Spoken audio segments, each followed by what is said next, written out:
Let's talk about the Elohim, the giants. These giants are the ones that have been asleep for some time now. You guys thought all of the giants were dead? No.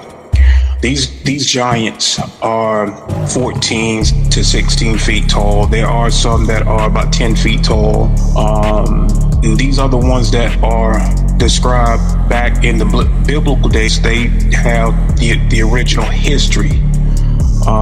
Very dark skin, hair like wool, and they are the original guardians of Gaia. But the Elohims are angelic. They are of the angelic line. They're going to be coming back, and these elites are going to have to come out with the truth about the history of Earth. This next stage in human evolution is going to take some time. Right now, they are cooperating with the human race. They're not dealing with the government structure. It's all corrupted. Was in touch with us, and we're at our best under it. Cosmos stirs, and the heavens part as the gods of nine ether rise again. Their presence felt in the shifting winds, the glowing stars, and the heartbeat of the earth. Ancient energies long dormant awaken, and their power courses through every corner of the universe. They return not as myths, but as forces of balance, wisdom, undeniable truth, here to restore what was lost and elevate those who remember their connection to the divine. The black divine beings, radiant in gold and emerald, descend from realms of infinite energy. Their eyes glow with cosmic knowledge, their footsteps shake the earth, and their voices reverberate as the call to unity, strength, and ascension fills the skies. The pyramids glow once more, and the ancient symbols come alive, marking the dawn of a new era. This is not the end, but the beginning, the awakening of the chosen, the rise of the ancestors, and the restoration of divine order. Stand ready, for their return signals the unlocking of truth, the empowerment of the people, and the ascension of a higher reality. Pentagon's expert warning about a possible mothership coming close to Earth. They call it Planet X. They mean maybe the unknown planet, but it's also the 10th planet. They called it Nibiru, which means planet of the crossing. Nibiru, the crafts Nibiru. There were thousands of Nibirus, different sized Nibiru. The word Nibiru comes from the word Nabara, which merely means to elevate, to go upwards, and descend downwards. You follow? The Anunnaki also said they would tell Putin how to survive Nibiru passing through the solar system. Nibiru Anunnaki slaughter Russian soldiers. You might get zapped by the Anunnaki because they see your light, not your body. The back of this craft opened up, and this particular race that landed those ships and that are seen in these huge cigar-shaped ships, they are a black race. They look like African Americans. That the buzzword in the secret of secrets in the Pentagon is the Sumerian gods are returning. In 2025, more is coming worldwide. Stay ready for what's to unfold. So when we say, all of ye are Ilahat, all of ye are gods, all of you are Elohim, Elohim, all of you are gods, but all of you are children, Karadu, of the Most High, Eli, up there, Elion, alien. So if you have the Elion, Eliat, all right, then you have Elah, who is of that Elion, highest abode, Allah, okay, then that means that you have Anu, and then you have Anunna. The Anu would be the highest abode, sky, and those who are of the highest order beyond that sky, cosmos. Then you have Nuna, or Anunna, saying the children of Anu, meaning they came from the sky. If you the children of somebody, you came from them, right? So if Anu is the sky, then the children of the sky are what? Extraterrestrials. And they become extraterrestrials when you add that ki in there, not Kai, it was ki. And you have Anunnaki, children from the sky who came to Earth, extraterrestrials. So was that not E.T. in the movie? He came from the sky to earth. Then he would have been an Anunnaki. Stop making people think that just because you don't know what the hell an Anunnaki is, or Anunnaki are, or Anunnakim, all right, that means that they don't exist, or that means that it's supposed to be just some one story about Sumerians. No, extraterrestrials were recorded in all of history. I think we are, as a melanated people, are children of the Creator, God. We're very spiritual people, and I think we set the tone of the universe with this spirituality. We're very kind, sometimes too kind. You know, the hope is that our people are capable of replenishing themselves. You know, melanin is a very powerful molecule. We will be here because we have the wherewithal to maintain our species on this earth through reproduction. And I'm relating that to melanated people, meaning African people of African origin. We will replenish ourselves through our offsprings and their offsprings to maintain a certain kind of status quo of energy on this earth. You understand what I'm saying? So there will never be a time when we'll be totally decimated. It just cannot possibly happen. It defies the laws of God, the laws of nature, the laws of health, the laws of the universe, and so on for that to occur. It has never occurred, and it will not occur. The melanated soul, melanated spiritual aspect of our people that we come with, that keeps the universe in balance. When it tends to get out of balance, we will find a way throughout the world without knowing each other is doing that to maintain that balance back. Through our spirituality, it becomes stronger. What if I told you the government has been lying to you your entire life? They've lied about the food you eat, filling it with chemicals and toxins while suppressing natural, healing alternatives. They've lied about the healthcare system, keeping you dependent on treatments that manage symptoms, but never address the root causes. They've hidden the truth about the oceans, undiscovered species, ancient civilizations, and technologies that could change how we see the world. Even the clothes you wear and the products you use are riddled with harmful substances, designed for profit at the expense of your health and the environment. The deception runs deeper. They have turned your television into a weapon of distraction, feeding you manipulated narratives to control your perception of reality. Schools are built to enforce conformity, not critical thinking, teaching obedience instead of truth. Evidence of intelligent life in the galaxy, the multiverse, and even other dimensions has been buried to keep you unaware of the vastness of existence. Worst of all, they've lied about who you are. You are not just a body. You are a soul, eternal and powerful, capable of far more than they want you to believe. But the age of deception is ending.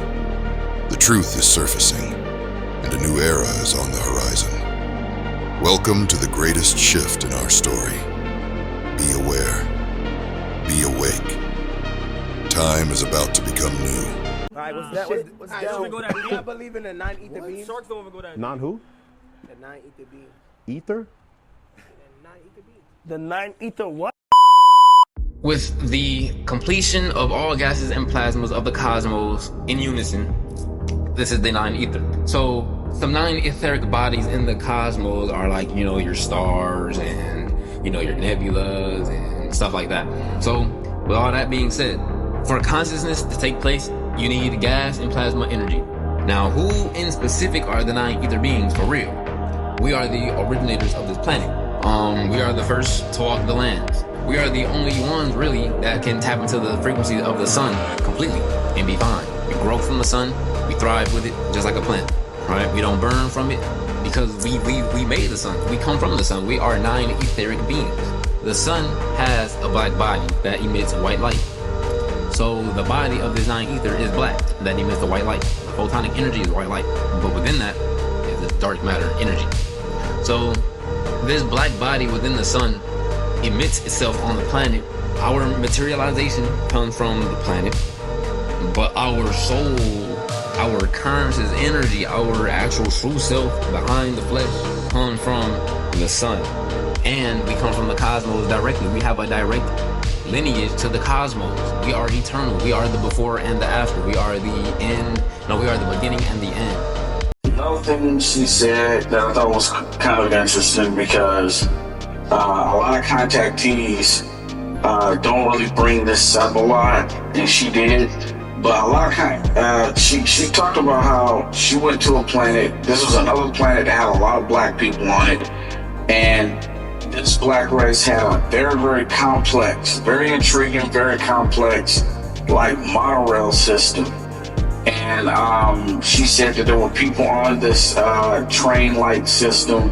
She said it was very sophisticated. It was nothing we have on Earth is compared to what they have. But she said she saw a dog, a big-headed dog, and a dog looked like Snoopy from Charlie Brown, the Peanuts cartoon. She was scared it was going to jump on her, but it ran and jumped on somebody else, I guess, that knew the dog or owned the dog or whatever. But she said we do not have a dog on Earth that resembles that. And she thought that was really interesting. And I'm glad she brought that up, because we never hear stories ever. I mean, we rarely hear stories about contactees talking about aliens and their pet animals. The other thing that I want to bring up, last but definitely not least, is that she found out, she seen with her own eyes and was told that there are many advanced black spacefaring races, throughout the cosmos. 9 DNA series from here just below the Shanghai Empire down to the foot of Africa. All those 10 nations, of which African Americans descended from one of them. We have 9 DNA series, the greatest possibility of genius in Africa. Now it's answered this age-old question: how can a people survive being told they're nothing for 400 years, never allowed to learn that they came from beautiful cities, and told they came from a jungle? How could a people survive? How can a people become champions in everything they touch? Because they have 9 DNA series, while the rest of the world has only 6.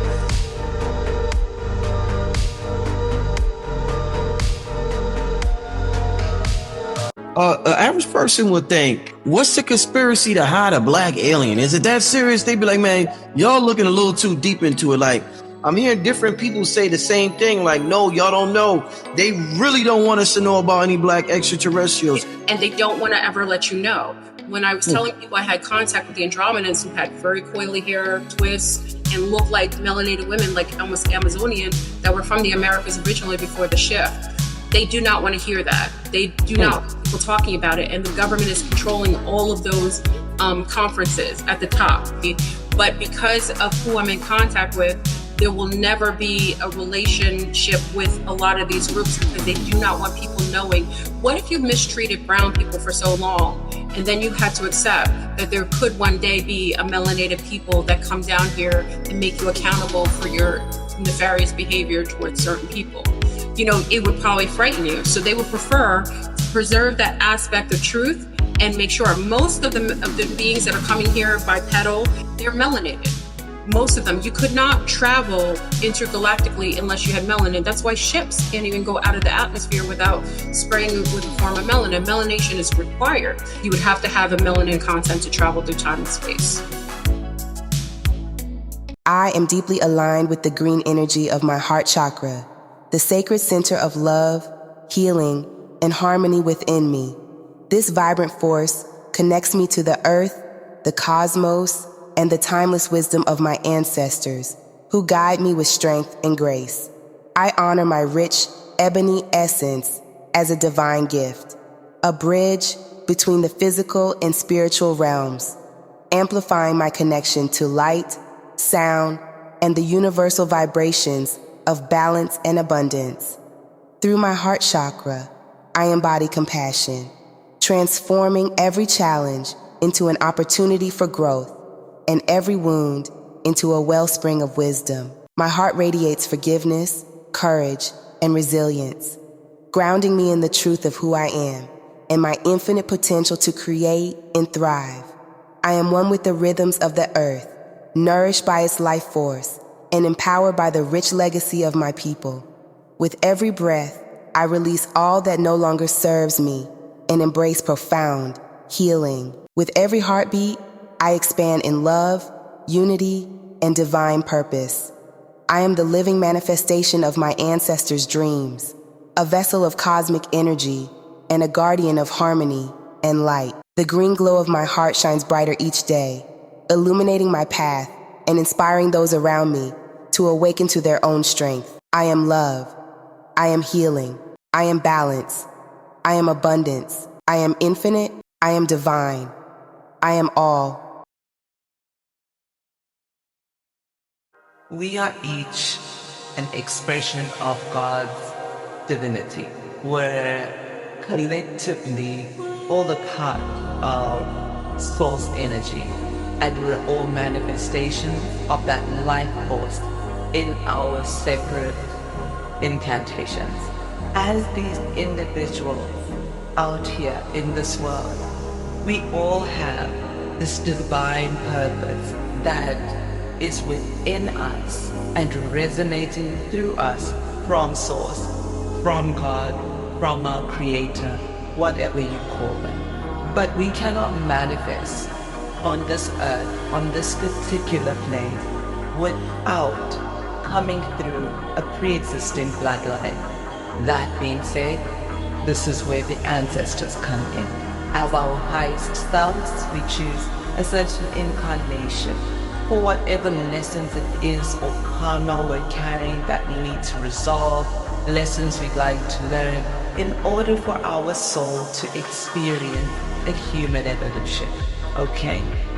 So then we encounter our ancestors, and with them we make certain agreements that pertain to us being able to realize our highest purpose in this incarnation.